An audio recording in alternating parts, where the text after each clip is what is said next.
Hello, everyone.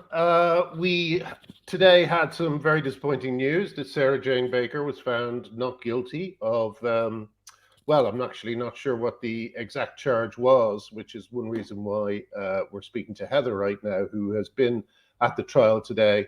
Let's bring her in very quickly because I'll probably screw up giving the background. Hiya, Heather. How's it going? Hi, Graham. I've had better days, I have to say, but Oh, little bit disappointing. Uh, yeah.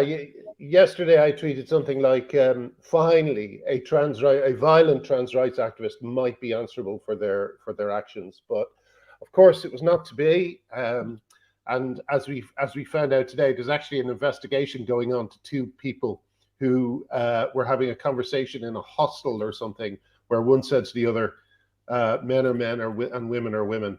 And now there's an investigation into that. So yeah. But anyway, before I don't want to stun you too much into silence because I want to find out what happened today. Um, and you'll uh, forgive me, I'm having a wee whiskey. no, you deserve it. You deserve it. Publicity from Island Park. It is Scotch whiskey. Yeah, I think we all could use that right now. Can you, for people who don't know the background, can you quickly explain how the case came about today? Okay, so on the 8th of July, there was an event in London called Trans Pride London, I believe it's called, which was a kind of separate, a kind of second trans day in London. I don't know all the names of these groups, and we know that through the month of July there were a whole load of pride events, which are basically trans events now across the country, and we also had Global Women's Day on the same day. It wasn't chosen purposefully to be the same day, but we'd thought June is trans month, so let's have ours after June. So we chose the 8th of July, not realizing that at the same day Trans Pride London were having their event where they met in Trafalgar Square. And we had some speeches. There was a small stage, and then I think they reckon. I think the Met Police reckoned that there was about 5,000 people there. Sarah Jane Baker said there was about 35,000. I don't know. It seems to me 5,000 is probably more reasonable for that event. They left Trafalgar Square, walked along the Mall, ended up at Wellington Arch. For those that don't know, that's kind of more Marlborough Arch way. And there were some speeches there also at Wellington Arch, and one of those speeches was made by Sarah Jane Baker. It was filmed and put across the internet, and in that speech, he was said, I was going to come along and be all light and fluffy and say, be gay, be queer, be happy. But I've decided, obviously I'm not the exact words. I don't have the quote in front of me. But no, what I'm saying instead is, if you see a TERF, punch them in the fucking face. That was put up on the internet, and yeah, we all saw it. Yeah, saw it, and in fact, the network and I tweeted out a video message from me saying, "This is unacceptable. We need to do something about it." So somebody very quickly complained on the same day. Somebody very quickly put a complaint in that a member of the Metropolitan Police at Charing Cross Station closed, said there was no case to answer because this was freedom of speech. Basically, again, summarising that very, very loosely. And so, of course, that's further outrage. The police were there when they said this, and also the complaint. This is how they'd reacted to complaint. So there was a number of people I know put in complaints. I was one of them. Put in complaints to the Metropolitan Police about this, and about I know my complaint centered on is incitement to violence rather than and me being fearful of what it caused, because I said we weren't actually there the same day. And we'd actually all ended after the event we'd had, which is pouring with rain, didn't go. It was good, but could have been better. We ended up in a pub in Whitehall, so within a couple of 100 yards of their event taking place. Yeah, within punching distance. Indeed. So, had said that I didn't know that at the time, but having seen that now, I was there. I was in London. This was all around, and yes, fearful. And I did go around the pub getting the women supporting Global Women's Days to hide their, because that's often in the past that has caused anxiety for bar staff when we make them feel unsafe. So, cover all that up, especially because there's so many people around supporting trans people. So a couple of days later, I got a call from Metropolitan Police saying, would I make a statement? Would I be prepared to be in court? And would I make a statement? And again, I know that they did this, at least two other women I know of also had this happen. There may be more, I don't know.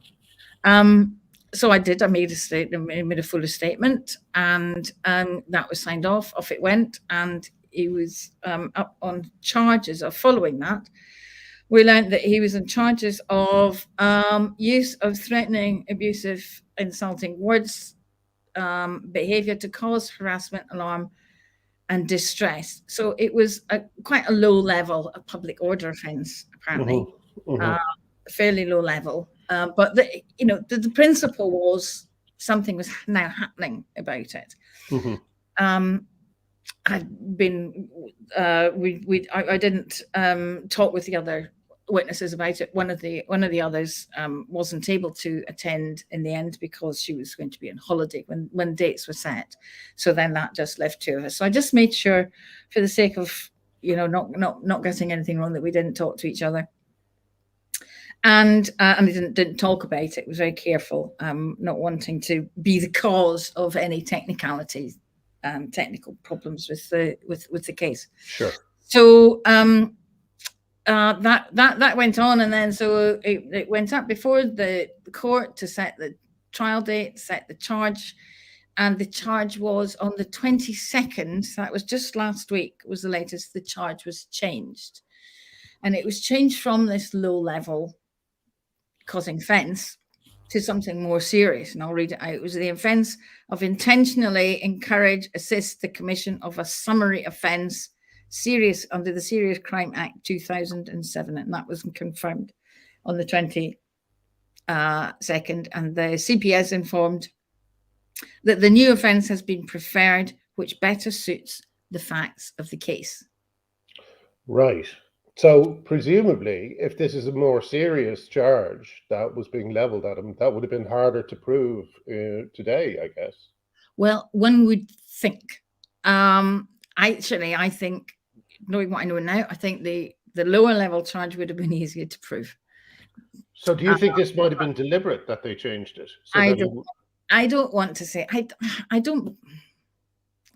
I have hope from somewhere that it's not been deliberate, that actually somebody in the CPS said, we've got this on video, we've got this, he's admitted that he said these were his words. So I'd like to think that we've got some hope in justice, right, in the justice system. So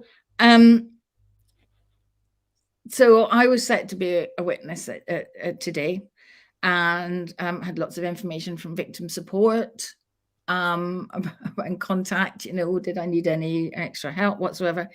Yes, sir. Yesterday, on my way back from having my holiday in Ireland, in time for the court case, I got a call from them saying I was no longer required to be a witness, as was the other lady I know that was also a witness. And so I asked why. Did it relate to the change in offence? But nobody was able to tell me. They just knew that I wasn't required to be a witness. So that was crazy. That was a bit odd. So then I thought, a more serious case, but they don't need the two witnesses. Yeah. Wow, that's very weird. Okay, go on. Sorry. So that's all right. Do ask questions. It gives me a chance to have a sip. Okay, absolutely. Yeah. Let's get you loaded. So I thought, well, I'm already prepared to go up to court. Let's go up anyway. So I did. I met one of our other members who had been going along anyway, just to support. Mm-hmm. And we went along.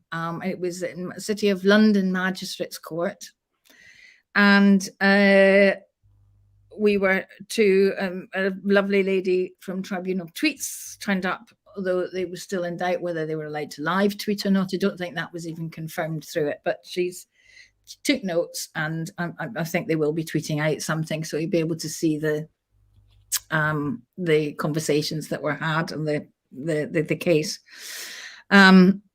So we're sitting in the kind of, I guess suppose you'd call it a gallery. It was kind of 3 rows of chairs amongst. I've never been so close to trans activists, and I'm surprised that they lasted the day, because they must have been so fearful with the 2 of us sitting there, putting them in such danger. Yeah. Anyway, that was fun, and I'm just going to say that in the anteroom, it was all closed off, and there wasn't a window open, and in the court itself, there was a window open. Thank goodness. That's all I'll say on that matter. Really? Oh my God. Okay. So it was set to start at 10, and well, there were various court things happened with the judge doing other cases from elsewhere.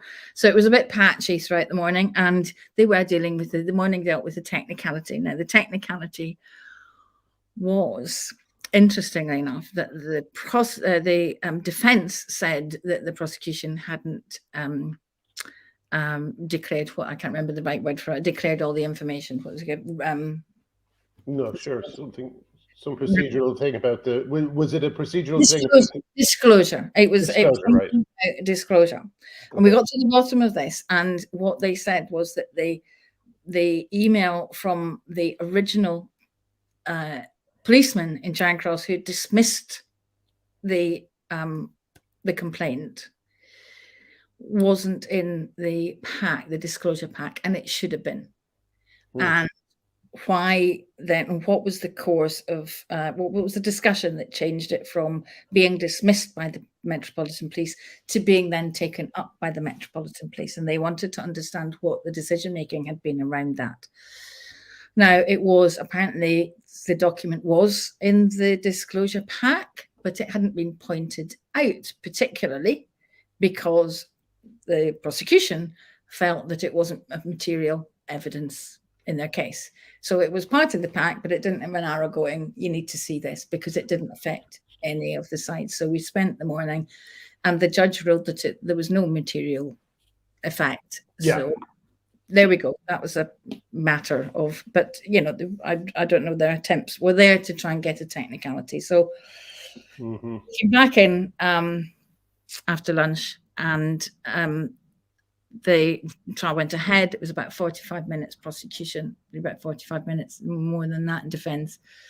And the case was about, really, it hinged on the intent of Sarah Jane Baker when she uttered the words. Listen, this is what they used the pronouns in court. Yeah. And it was quite of course, Sarah Jane Baker is a man. Yes. Let's make that clear. So when he said those words, what was his intent? He was in the stand, and there was a lot of waffling and crowd, playing to the crowd, calling, I'm just an idiot, I don't know what I'm saying. Yes, I've got thousands of followers, but it's the TERFs that follow me. The people that hate me follow me. They're the ones that buy my books. He made some statements, quite wrong statements. One sticks in my mind, which was that there was a trans activist beaten up by Posy Parker's crowd at one of her events in London. There were other equally awful and wrong things said that were not challenged. That were not challenged at all. Yeah. And the definition of TERF, of course, was allowed to rest, although it was accepted. The prosecution said this is a slur, but this is what it stands for, this is what it means. The judge seemed not to know it, and were writing it down, but it seemed to be just accepted that that's what TERFs were, extremists. And in the end, it hinged on his intent, and he said his intent really was just to make the front cover of the Daily Mail. Huh. Okay. And at the end of the day, when it came time, the judge said that there was a little sliver of doubt over his intent, even though he had admitted saying it. And as he said, when he was arrested, he said, "Don't punch anyone, or don't punch TERFs, or don't punch anyone's." And the prosecution said, if you hadn't intended them to punch them in the first place, why did you say don't punch them in the second place? And he was having a bit of a laugh. The gallery was laughing along, and the judge seemed to be enjoying himself too. Mm-hmm. And anyway, so the sliver of doubt that he intended anyone to do any harm to anybody by saying those words was such that the judge issued a not guilty verdict. So if a woman, I guess if this guy who was arrested for calling Patrick Harvey a deviant said that he was just trying to get on the cover of the Daily Mail, which he had, I guess that's now a defense he can use. Reason, yes. Yeah. Let's get some bad publicity. Let's do something shocking and get some bad publicity. Yeah. The ramifications of it are that somebody could, and what we know is that after he said those words, there was that woman in Aberdeen speaking that was attacked. I don't know if she was punched in the face. Don't know the details, but there was an issue there. And and all these things. He said he's being attacked all the time. Of course he does. Nothing was of course mentioned that he's quite known for doing these things. This isn't a one-off. He said things like this. Yeah, that's one thing I was wondering. Were any of his violent threats from previous occasions brought up? No, nothing. Was his association with Frida Wallace brought up? No, nothing. That's nothing, crazy. Nothing. It was just about, and it could have been you in that, you wouldn't have been playing to gallery in quite the same way, obviously, but it could have been any, and I understand that, you don't say this is the person's character, this is what but he talked about being in prison and how awful it was, and he really didn't want to go back to prison because it was nasty. That brings me to another question. He's on parole. He is in trouble for violating parole, isn't he? Yes, he is, and he's still in prison. So he left court today. He was taken back to prison. And my understanding is that's a separate issue, because that's one of that's for the parole board. Basically. I believe it's something like 21 days. I heard originally, but that must be up by now. I hear different things. I hear different things that they'll be letting him out because they can only keep him in prison for so long. However, the latest what I've heard today, I don't know how.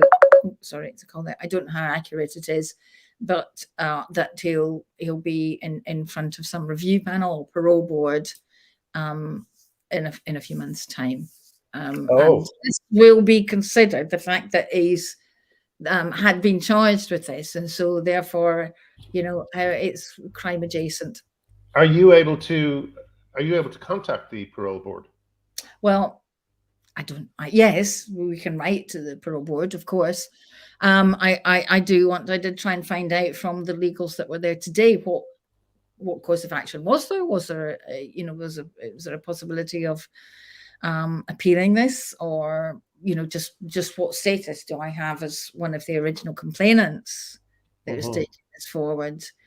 What do we have now to maybe redress this situation? Which I am utterly appalled and gobsmacked. I felt sick because it was so clear to me. However, my level of understanding of what this man has done and his history, and my knowledge of what he will do and what his supporters will continue to do. I mean, they don't. I don't. There we were in court. I don't want to say that when when me and my companion were trying to get out at one stage. I'm hesitating to say that the legs were stuck out in order to cause us to trip. Yeah, no, of course they were. I didn't film it, but it was fairly obvious. Yeah. That's me with my badge, my companion wearing her suffragette scarf. It was fairly obvious. But I feel very, very let down by the judge believing that his intent was to get on the front page of the Daily Mail. Even if it was, perhaps it's not a good thing to encourage people to try and get some press by encouraging people to hurt women. And of course, like, the fact that they wouldn't let you out of your seats is entirely in keeping with these spiteful little children. I'm sorry that you had to go through that. It's interesting. There was quite a lot of time when he was giving evidence. There's quite a lot of time when he described just how awful we are. Yes, just how awful we are to his community that actually just wants to live quietly and do this properly and have discussions. But we don't let that happen because we're rabid monsters. Because you complain about what people wanting to punch you. I have some information about an associate of Sarah Jane Baker, and I also have some proof that, in the form of actually a credible death threat sent by an associate. So I might get in touch with the parole board as well. Heather, a lot of people today have been referencing that Family Guy joke where there's a what looks like a woman at the bar and looking at a phone, and someone says, "Oh, sorry, no porn at the bar," and the person says, "Oh, it's okay, I'm transgender," and the barman says, "Oh, well, in that case, do anything you want all the time." Yeah. Do you think today is a good example of that? Absolutely, 100%, 100%. And I'm really disappointed that I wasn't. I think the legal reasons are that my testimony as a witness would be useful in showing that what he said offended, showing that the words offended and caused fear, but that my testimony wasn't needed because this was about his intent. So therefore my testimony didn't impact on his intent. I think it would have been very different had there been a couple of TERFs, don't like to use the word, but they were left to declare that TERFdom be an awful thing, particularly in London, apparently. Well, I'm very sorry, Heather. Hopefully the story isn't over yet. Hopefully we can take steps to keep this violent man away from women who are defending their rights. And I'm sorry you've had such a disappointing day. Well, thanks, Graham. I will, before I leave, I want to end on a note, because what I was getting prepared to go out with after a guilty verdict was the fact that the Metropolitan Police are still significantly letting us down. Now, I know it went to the CPS, and this is not, this is actually what happened today. They had no impact on the outcome of, but they originally said there was no case to answer. After we submitted a few other complaints, maybe some other people looked at it, and they said, yes, there was a case to answer. It went to the CPS and said, the CPS said, there's a case to answer, but actually it's more serious than the one that you've put forward. Yeah. 3 things. Yeah. Met Police failing. Not happy with the Met Police. We're going to keep up our pressure on them. We've got something else coming out quite soon about Met Police. We've put out already about the Trans Day of Visibility, in which the thing about Posey came up that she was made aware of. Finally, which was that when her name came up in this training session for Trans Day of Visibility, there was laughter. I heard booing. I think Posey said booing. Booing, yes. Yeah. And there's a lot more to it than that, obviously. So we brought that out, and we're going to keep the pressure on the Met Police, because it's just not good enough. And Rowley may have come out and said some nice words that sound good, but words you can say, actions you can't deny. Yeah, brilliant. Okay. Well, listen, if there's anything that we can do to help, let me know, and I'll put it in. I'll put any links that we need to put in the comments underneath this, in the info underneath this video. Heather, thanks again. Don't try and save that whiskey. It looks like very good quality whiskey. Don't drink it all tonight. Come on over for a dram. Unfortunately, I'm stuck in London at the moment. Oh no, but you are in London. Okay, I'll be right over. Give me 10 minutes. Okay. Listen, thanks, Jim. Good to No talk. worries, Heather. Good to I talk feel to you. better having offloaded now. Good. Okay. Good. I hope so. All right. See you soon. Bye. Bye-bye. Anyway, that's it. Thank you very much. Just an impromptu one. Might do a few more of these because I've been very busy recently and haven't really had time to do them. So time is freeing up a bit. So yeah, might see you soon for another one of these. They're fun and they're short and they're easy. But yeah, disappointing day, but lovely to talk to Heather and lovely to see all you. So thank you. Bye-bye.